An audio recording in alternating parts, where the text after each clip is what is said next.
Hey everyone, I was asked to help kick off a new series that we're doing within the services this Advent, where we are going to share some reflections on hope, peace, joy, and love. And this coming few weeks, you're going to hear from me today. You're going to hear from some of the other leadership at Wellington about what these themes mean to us. And so I was asked to kick it off as we are thinking about hope this week. And as we move into this Advent season, I confess that the normal, perky, energetic, high energy Adam that you usually see, and that does happen most times with the youth, is feeling a little less than hopeful this year.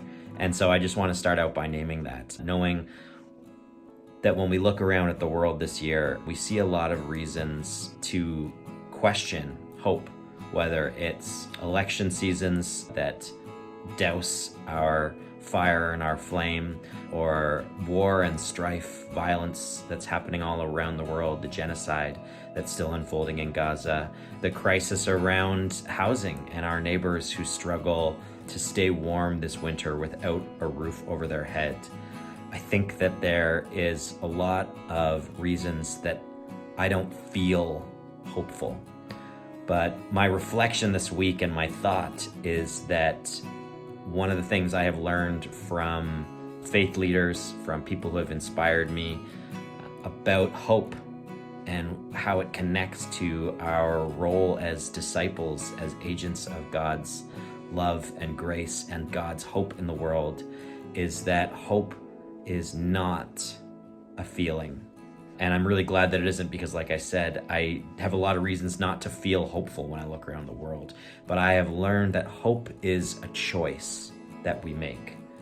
When we go out into the world and see its brokenness and see all of the challenges before us, hope is a choice that we are trusting in a better tomorrow, both in what we have to do as part of that, as disciples trying to create that world, but also in the trust that God is working beyond what we can see. This week, I invite you to consider how you can choose hope in your life. I invite you to consider what it looks like to choose that every day, whether that is finding a place for gratitude to give you the fuel to choose to be hopeful, whether it is how you curate your day, and whether that is news feeds that are going to drag you further away from hope into despair.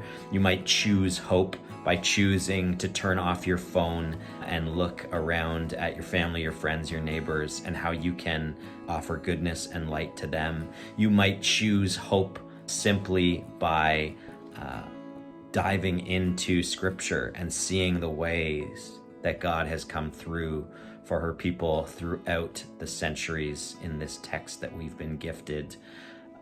I don't know how you might choose hope this week, but I do want to offer to you this week that hope is a choice that we make. And we are not robbed of that power by the external forces that might make the world look better or worse. We are imbued with a flame inside of us that is Christ's light. And just like the old song says, we can choose to hide it under a bushel and let it go out, or we can choose to let it burn brightly. So in the midst of a challenging world where it might not feel easy to feel hope, I invite you to ask yourself this week, how can you choose it? I'll be asking myself that this week as we head into Advent.